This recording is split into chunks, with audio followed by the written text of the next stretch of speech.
할렐루야. 예, 반갑습니다. 우리 한번 인사하겠습니다. 오늘도 잘 오셨습니다. 한 번 더 인사할까요? 제 옆에 앉아주셔서 감사합니다.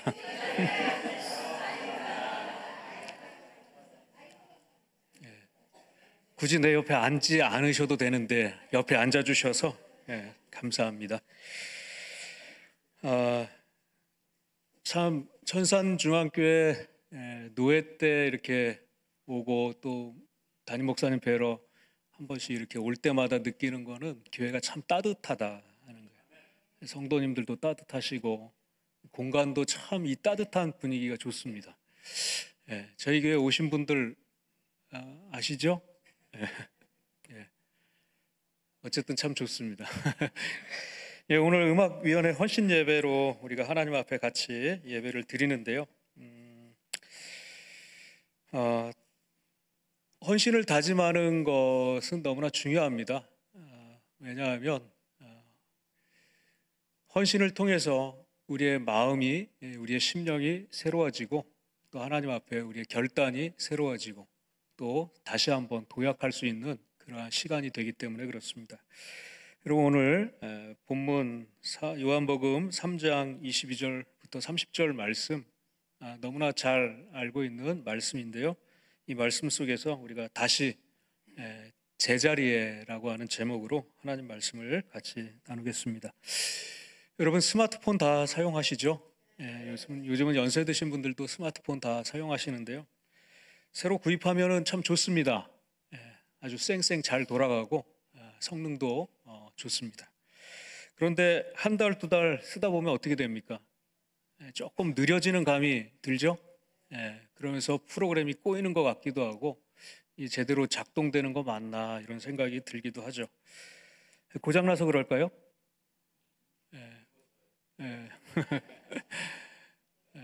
고장난 것은 아니고 이 스마트폰 안에는 임시 저장 공간이라고 하는 공간이 있습니다. 그런데 여기에 스마트폰을 우리가 사용하다 보면 자주 사용하는 그 프로그램들 있잖아요. 어플이라고 하는 것들, 그것들을 빨리빨리 다음에 사용할 수 있도록 이 임시 저장 공간에다가 저장을 해놓는데 사용하는 그 것들이 많으면 여기에 찌꺼기가 많이 쌓이는 겁니다. 그러면 찌꺼기가 많이 쌓이다 보니까 이 처음 성능을 내던 것처럼 빠릿빠릿하게 돌아가지가 않는 거예요. 그러면 여기를 어떻게 돼야 됩니까? 쌓여 있는 것들을 치워줘야 되죠. 치워주면 이 핸드폰, 스마트폰이 원래 상태처럼 그렇게 제 성능을 내게 됩니다. 여러분, 우리가 신앙생활을 하다 보면 이런 비슷한 현상을 경험하게 되죠. 연초가 되면 우리의 마음은 어떻습니까? 새롭죠. 새로운 한 해를 맞게 하신 하나님께 감사도 하고 우리의 심령을 다시 한번 다독이면서 하나님 앞에 우리의 마음을 온전히 올려드리고자 하는 그러한 각오나 결단, 결심을 하게 됩니다. 그런데 그렇게 결심하고 각오하고 이렇게 의지를 불태우지만 여러분 그것이 오래 갑니까? 한 달, 두 달 지나고 나면 어떻습니까? 우리 안에 뭔가 좀 찌꺼기가 쌓이는 것 같죠. 그러면서 처음에 먹었던 그러한 마음들이 조금씩 퇴색해져 가는 느낌을 받습니다. 그러면서 우리 안에 이것 좀 정리를 해야겠다 그런 마음이 들죠. 그런 마음이 들어야 정상입니다. 헌신 예배가 뭔가 저는 그런 생각을 해봅니다. 헌신 예배라고 하는 것은 우리 안에 불필요한 것들이 쌓여져 갈 때쯤에 다시 한번 하나님께서 우리의 마음을 청소하고 우리의 심령을 청소하고 하나님 앞에 우리의 의지와 결단, 신앙의 결기를 다시 한번 다잡을 수 있는 그러한 시간으로 우리에게 허락하신 것이다. 이런 생각을 해봅니다. 여러분 헌신 예배 왜 합니까? 헌신 예배 하면서 우리 다시 한번 뼈 빠지게 하나님 위해서 뼈가 으스러지게 한번 일해보자 이런 것 하려고 헌신 예배 하는 것 아니죠. 여러분 지금처럼 하시는 것만 해도 충분합니다. 하나님은 그렇게 무지막지한 분이 아니세요. 예. 덜 했다고 막 다그치시거나 왜 그것뿐이 못했냐고 혼내시는 분은 아닙니다. 여러분, 성경에 보면 하나님의 일을 하던 선지자가 탈진을 합니다. 예. 방금 전까지만 해도 우상을 섬기던 선지자와 싸우던 850대 1로 싸우던 그 엘리야 선지자, 그 이세벨의 협박에 못 이겨서 공갈이잖아요. 잡으면 넌 죽었어, 이렇게 하는 그 협박의 소리를 들었을 때 어떻게 합니까? 방금 전 승리했던 사람, 그 사람 만나 할 정도로 완전히 탈진해 버립니다. 그리고 그 여자의 협박을 피해서 도망갑니다. 도망가는 가운데 지치죠. 하나님께서 그 모습을 보시고 너는 선지자가 그것뿐이 안 되냐 이놈아, 그렇게 헌신력이 떨어져서 너는 어떻게 사명 감당할래? 혼내지 않습니다. 하나님의 사자를 보내시고 다독이십니다. 어루만지십니다. 먹을 것을 주십니다. 마실 것을 주십니다. 그러면서 쉬라고, 여기서 조금 더 쉬라고 이렇게 말씀하세요. 그런 다음에 힘을 얻게 한 다음에 너 마지막으로 해야 될 사명이 있으니까 그것은 네가 감당하렴, 이렇게 하시는 분이 하나님이십니다. 만약에 우리의 실수, 헌신을 제대로 못했다고 해서 혼내시는 하나님이라면 여러분, 누가 이 자리에서 하나님 앞에서 헌신을 할 수 있겠다고 감히 말할 수 있겠습니까? 그렇죠? 여러분, 우리의 헌신 너무나 중요하지만, 그러나 여러분, 헌신의 동기가 무엇인가, 방향성이 참 중요합니다. 우리는 다 같이 주의 일을 한다고 말을 합니다. 사역한다고 말하고 사명을 감당한다고 말을 합니다. 그런데 잘못된 열심, 잘못된 방향으로 한다면 힘을 쏟는 것만큼 힘든 거예요.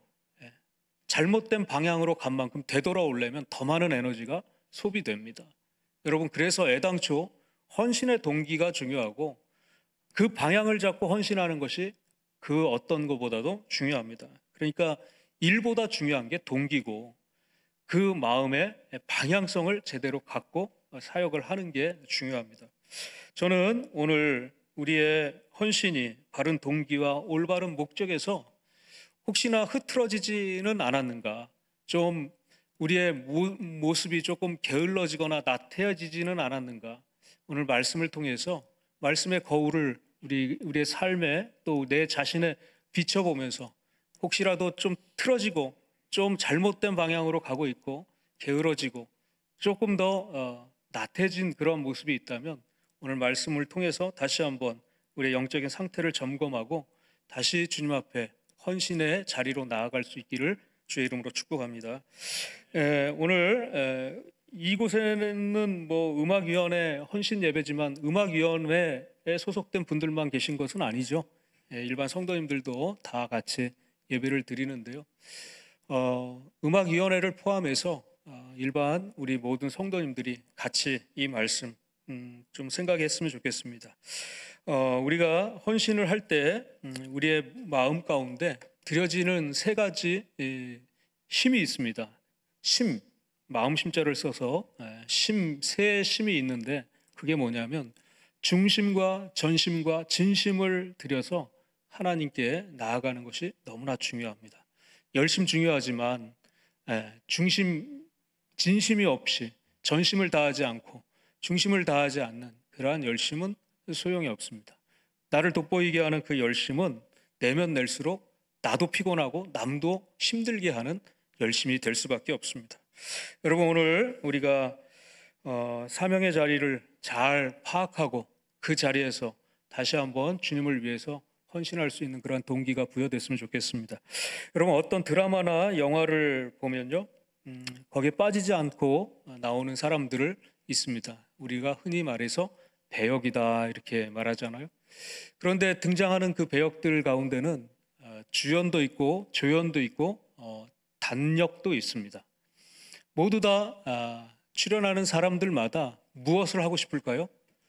주연을 하고 싶을 겁니다. 당연히 주연을 하고 싶죠. 왜냐하면 주연을 해야지 다음 차기작도 자기가 선정하기가 쉽고 또 광고도 찍으면서 또 수입을 올릴 수가 있을 것입니다. 그래서 다들 다 주연을 하고 싶어 하지만 여러분, 주연은 딱 한 사람이 하는 겁니다.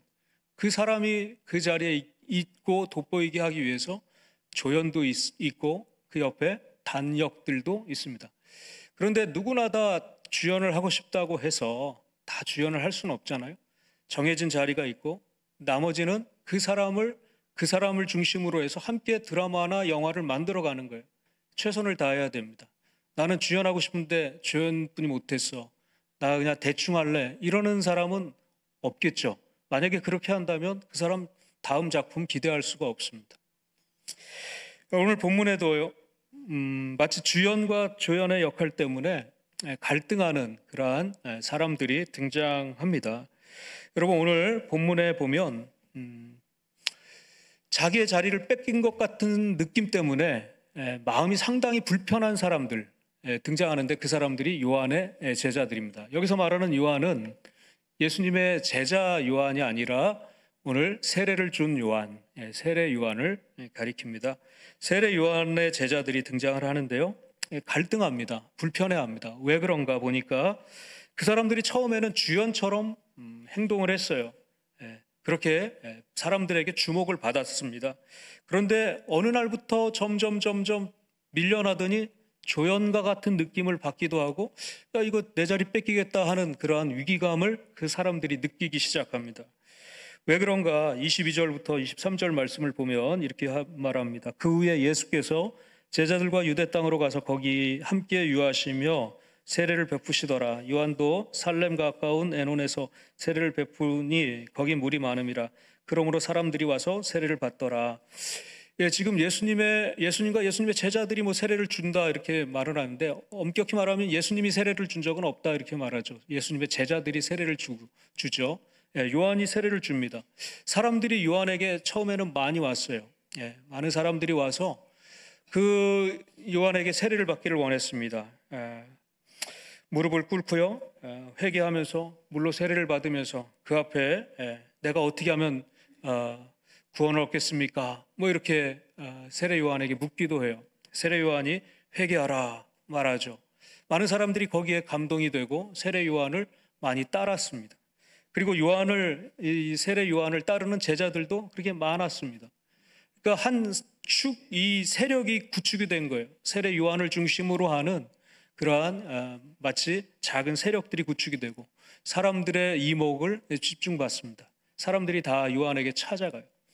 제자들이 그때 세례 요한의 제자들이 자기 스승을 찾아오는 많은 사람들을 보면서 속으로 희열을 느꼈을 겁니다. 야, 우리 스승 대단하구나. 많은 사람들, 저 사람들이 다 우리 스승님 앞에 와서, 선생님 앞에 와서 무릎 꿇래 세례를 받으려고 고개를 디밀고 있네. 막 이러면서 그 안에서 주변에 있던 요한의 제자들은 뿌듯해했다는 거예요. 그런데 어느 날 문제가 생기기 시작한 거예요. 예수님이 등장하면서부터 많은 사람들이 그쪽으로 점점 가게 됩니다. 심지어 누구까지 가냐면 요한의 제자였던 안드레까지 예수님의 제자가 되겠다고 이제 예수님에게로 찾아가는 거예요. 요한의 제자들이 참다 못해서 그 마음속의 불만을 이 요한에게 가서 털어놓습니다. 푸념하듯이 이야기해요. 아니 선생님, 지금 눈으로 보시지 않습니까? 왜 선생님을 따르던 많은 사람들, 왜 제자까지 예수님에게 가는데 아무 조치를 취하지 않으세요? 막으셔야 되는 것 아닙니까? 왜 예수님이 저렇게 돋보이게 그냥 내버려 두십니까? 이렇게 불만 아닌 불만, 이렇게 푸념을 늘어놓습니다. 그런데 여러분, 이 요한은요, 그 요한의 제자들과 반응이 전혀 다릅니다. 오히려 예수님의 권위와 인기를 그냥 인정하고 받아들입니다. 29절에 보니까 이렇게 말합니다. 신부를 취하는 자는 신랑이나 서서 신랑의 음성을 듣는 친구가 크게 기뻐하는, 나는 이러한 기쁨으로 충만하였다 그랬어요. 여러분, 예수님은 그냥 이 요한은 예수님에게 사람들이 가는 것만 뭐 이렇게 보고 넋놓고 있었던 것이 아니라 오히려 더 적극적으로 자기의 감정을 드러내는데, 나 기뻐. 많은 사람들이 나에게 오는 것보다 예수님에게 가는 것이 나는 기쁘다, 이렇게 말을 하죠. 여러분, 그러면서 30절에 이어서 이렇게 말하죠. 그는 흥하여야 하겠고 나는 쇠하여야 하리라. 그는 점점 번영해야 하고 나는 점점 쇠퇴해도 괜찮다, 이렇게 말을 합니다. 여러분, 저는 이 대목에서 헌신의 포인트를 잡고 싶습니다. 우리가 헌신을 다짐하고 헌신을 한다는 그러한 결단을 하지만 어떠한 자세로 헌신해야 될 것인가, 그런 생각을 해보게 되는데요. 여기서 우리가 생각할 것, 불만이 많은 제자들과 달리 세례 요한이 이러한 모습을 가지고 있었던 이 모습이 헌신을 다짐하는 저와 여러분의 모습이 되어야 한다는 겁니다. 많은 사람들이 예수님에게 가는 것, 제자들은 못마땅했지만 요한은 기뻐하고, 오히려 그가 흥해야 되는 것, 그것이 마땅하다라고 고백할 수 있는 것, 이것이 헌신을 시작하는 그 출발에서의 좋은 동기가 되어야 한다는 겁니다. 여러분, 가장 중요한 이유 있습니다. 요한이 왜 이렇게까지 말을 했을까? 그것은요, 자기가 있어야 될 그 자리를 지금 본인이 잘 알고 있었기 때문에 이렇게 말을 했던 것이죠. 요한은 자기 자리에서 자기를 부르신 소명과 사명이 무엇인지 제대로 알고 있었던 사람입니다. 한마디로 자기 인식이 잘 되어 있던 사람이라고 말할 수 있습니다. 요한이요, 자기 자리, 자기 사명을 뭐라고 기록하고 있냐면, 오늘 본문은 아니지만 우리 앞장 한 2장 정도 넘기면 1장에 보면요, 요한복음 1장 23절에 이런 말씀을 하세요. 요한이 하는 말이요, 뭐라고 말하냐면, 이르되 나는 선지자 이사야의 말과 같이 주의 길을 곧게 하라고 광야에서 외치는 자의 소리로라 하니라 그랬어요. 자기는 소리처럼 들리고 사라져버리는 그러한 존재와 같은 인물이다, 스스로를 말하고 있습니다. 여러분, 소리는 사라집니다. 그것이 지금 이 요한이 자기를 인식하고 있던 자기 인식이었습니다. 여러분, 숫자를 말씀드릴게요. 이 숫자가 무엇인가 한번 맞춰보십시오. 92-7601-3101 92-7601-3101 모르시겠습니까? 네. 맞추시는 분 좀 선물 좀 드리려고 했는데 제 군번입니다.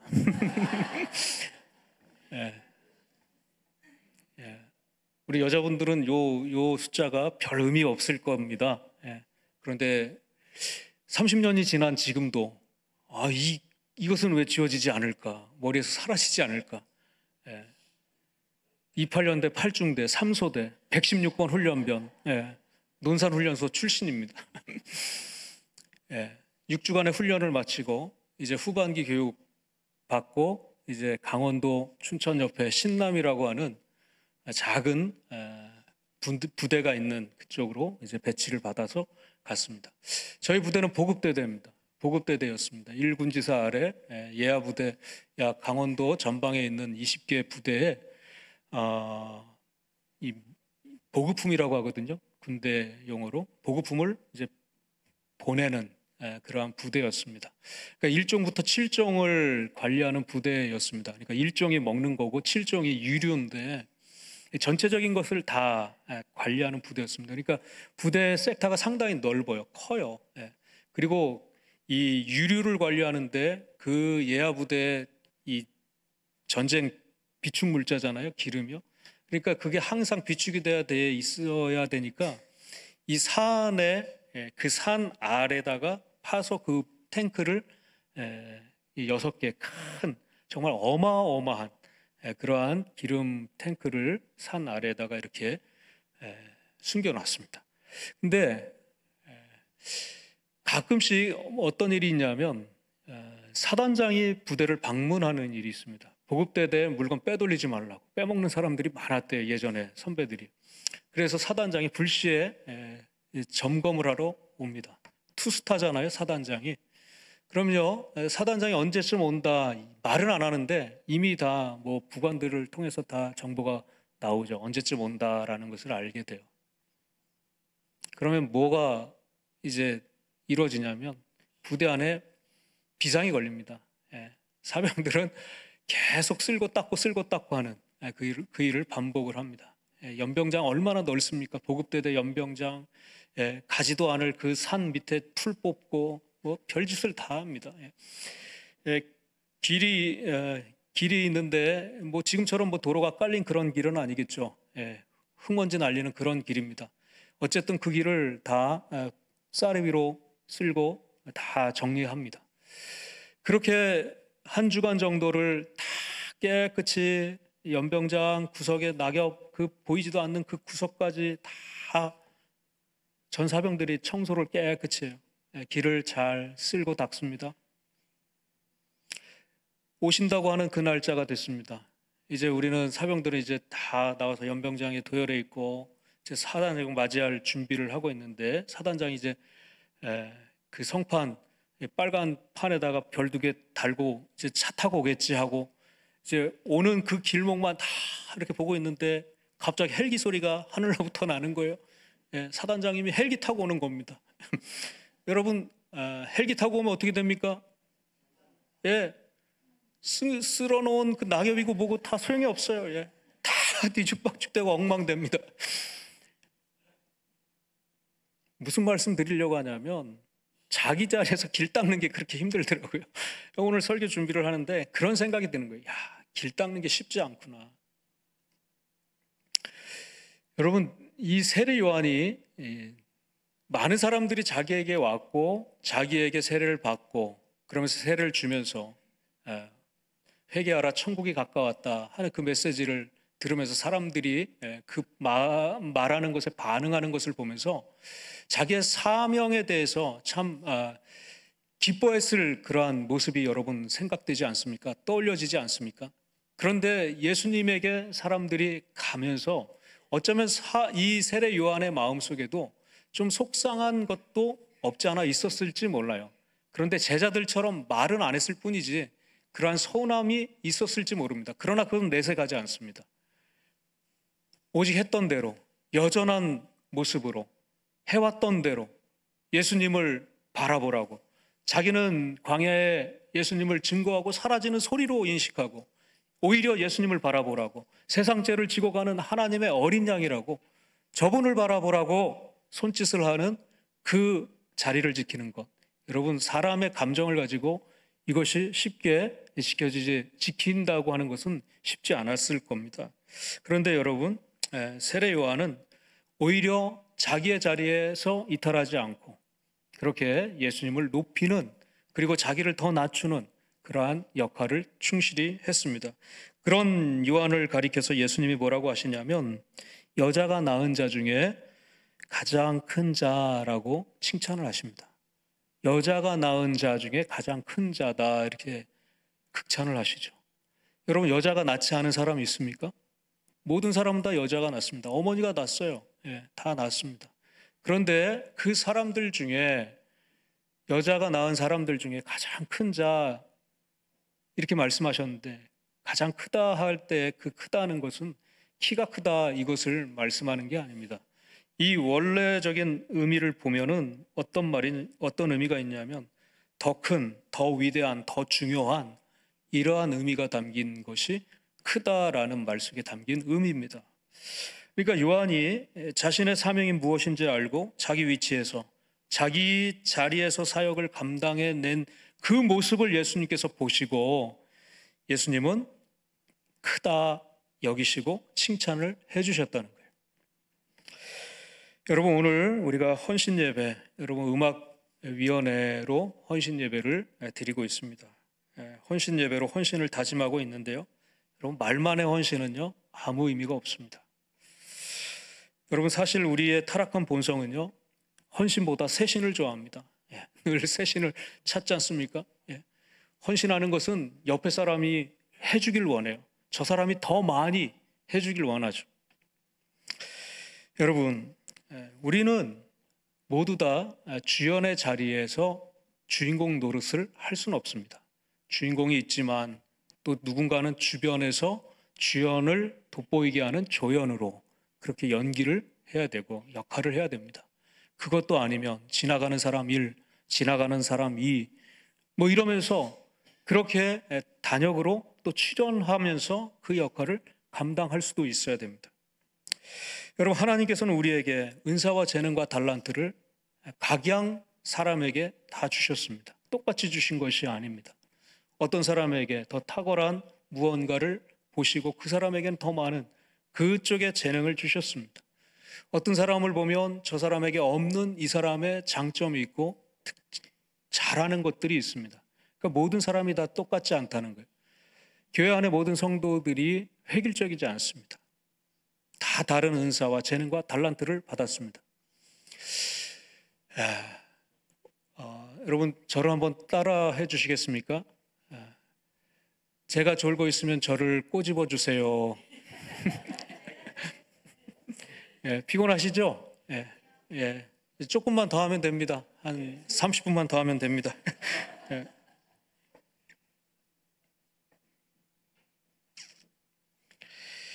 여러분, 하나님께서 우리에게 주신 은사와 재능과 달란트가 다 다른데 나에게 준 것은 보지 못하고 감사하지 못하고 옆에 있는 누군가의 것만 보면요, 우리 안에 무엇이 생길까요?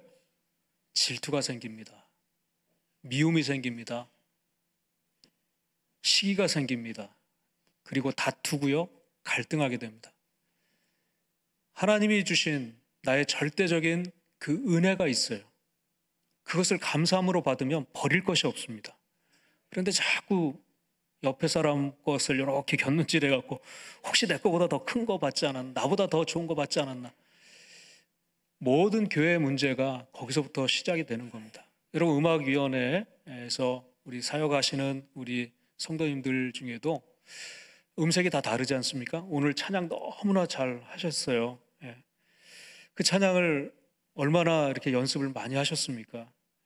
참, 그런데 어떤 사람은 정말 혼신의 힘을 다해서 하는데 어떤 분은 묻어가는 분도 혹시 계셨을지도 모릅니다. 내가 하면 피해가 가지 않을까 하고 입만 크게 벌이면서 흉내 내신 분도 없지 않아 계셨을지 모릅니다. 왜요? 권사님이세요? 예. 자수하여 광명. 예. 여러분, 하나님께서 우리에게 주신 것들이 너무나 귀하죠. 우리는 상대평가로 나를 봐서는 안 됩니다. 나에게 주신 절대평가가 있어요. 하나님께서 주시는 절대적인 것들이 있어요. 그것을 가지고 감사함으로 하나님 앞에 참회 제사를 드릴 책임만, 의무만 있는 것입니다. 여러분, 만약에 세례 요한이요, 이 세례 요한 제자들처럼 예수님에 대해서 마음에 시기하는 마음, 분노, 뭐 어떤 그런 편협함 또는 그런 다툼의 마음, 뭐 이런 것들이 있었다면 아마 세례 요한이요, 예수님 붙잡고 야, 내가 그래도 너보다 6개월 먼저 태어난 형 아니냐 이러면서 따졌을 수도 있었을 거예요. 충분히 그렇죠. 예수님과 세례 요한이 사춘지간이거든요. 그러니까 요한의 입장에서는 짬밥으로 미는 거예요. 내가 6개월 전에 먼저 태어나서 내가 먹다 흘린 밥이 얼마나 많은데, 그러면서 막 이렇게 따지기 시작했다면, 시비를 걸었다면 여러분, 예수님도 참 힘드셨을 것 같아요. 그런데 여러분, 요한은 그렇지 않습니다. 여러분, 요한이 제자들에게 말을 합니다. 28절에 이렇게 말합니다. 내가 말한 바 나는 그리스도가 아니요 그의 앞에 보내심을 받은 자라고 한 것을 증언할 자는 너희니라. 나는 그리스도가 아니야. 나는 주연이 아니야. 주인공이 아니야. 주인공은 바로 저분이야. 예수님이야. 그리고 우리의 책임은 뭐냐? 저분이 그리스도라는 것을 증언할 책임만 있어. 사명만 있어. 이것을 잊지 마 하는 것을 지금 요한이 말하고 있습니다. 여러분, 요한이 이렇게 자기 자리를 알았고 자기가 누구인지, 자기의 사명이 무엇인지를 바르게 인식했기 때문에 예수님의 사역의 걸림돌이 아니라 충분히 디딤돌이 될 수 있었던 것을 믿으시길 바랍니다. 여러분, 교회 안에서 걸림돌 되시면 안 돼요. 걸림돌 되고 남 길 가는데 발 걸려서 넘어지게 하는 그러한 역할을 하지 않기를 바랍니다.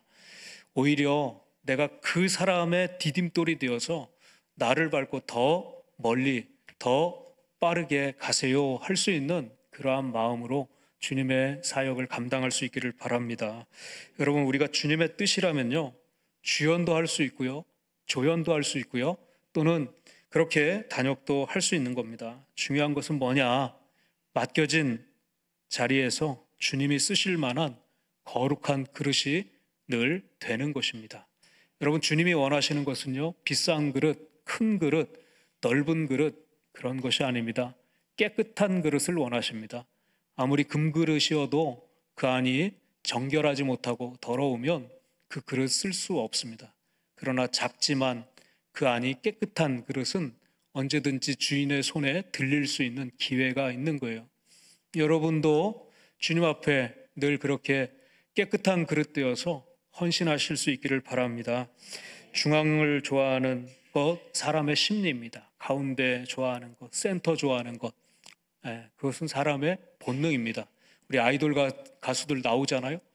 카메라가 어디를 제일 많이 비춰줍니까? 센터를 많이 비춰줘요. 그래서 서로 센터 하려고 그렇게 그 안에서도 다툼이 있어요.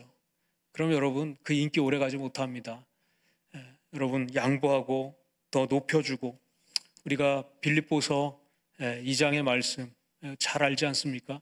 그는 근본 본체시나 하나님의 그 형상을 가지신 분이나 그분이 모든 것을 다 비우시고 이 땅의 종의 형체로 이 땅에 오셔서 인간처럼 낮아지셔서 자기 비하의 삶을 사셨지만 결국은 하나님께서 그를 높여주셨습니다. 비하한 사람만이 승기의 은총을 누릴 수가 있는 거예요. 여러분, 그렇게 하나님 앞에 낮추시고 헌신할 수 있는 우리 모두가 되기를 바랍니다. 우리 세례 요한이 외쳤던 그 마음속의 구호, 주님은 해야 하고 나는 쇠해야 합니다. 그 외침이 여러분 사역의 평생의 구호가 되시기를 주님의 이름으로 축복합니다. 특별히 음악 사역, 저희 교회는 사역원이라고 해서 위원회라고 말이 잘 안 붙는데요, 음악위원회 많은 분들 위시해서 이 자리에서 함께 예배드리는 모든 분들 주님 앞에 그렇게 자기의 자리를 찾고 주인공 자리를 주님 앞에 늘 올려드리고 내어드리고 나는 주님을 서포트하고 주님의 뜻을 따라서 그냥 따라가는 종으로 그 사명 감당하겠습니다. 그 자세로 사역하시는 저와 여러분 되기를 주의 이름으로 축복합니다. 우리 찬양 같이 부르고요, 이 시간 결단의 기도를 하나님 앞에 드렸으면 좋겠습니다. 내가 주인 삼은 모든 것 내려놓고 라고 하는 찬양입니다. 우리 가사를 생각하면서 혹시나 내가 주인 되어서 마음의 보좌에 중앙에 센터에 내려오지 않으려고 주님께 양보하지 않았던 그 모든 것들 주님 앞에 온전히 내어드리고 이 찬양으로 다시 한번 결단할 수 있기를 바랍니다.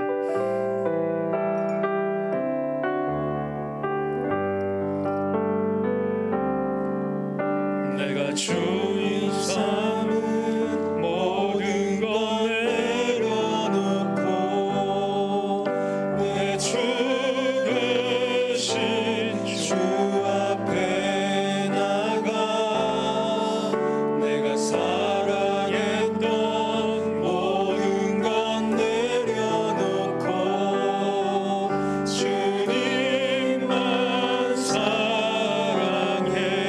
내가 주인 삼은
사랑하는 성도 여러분, 오늘 우리가 하나님의 말씀을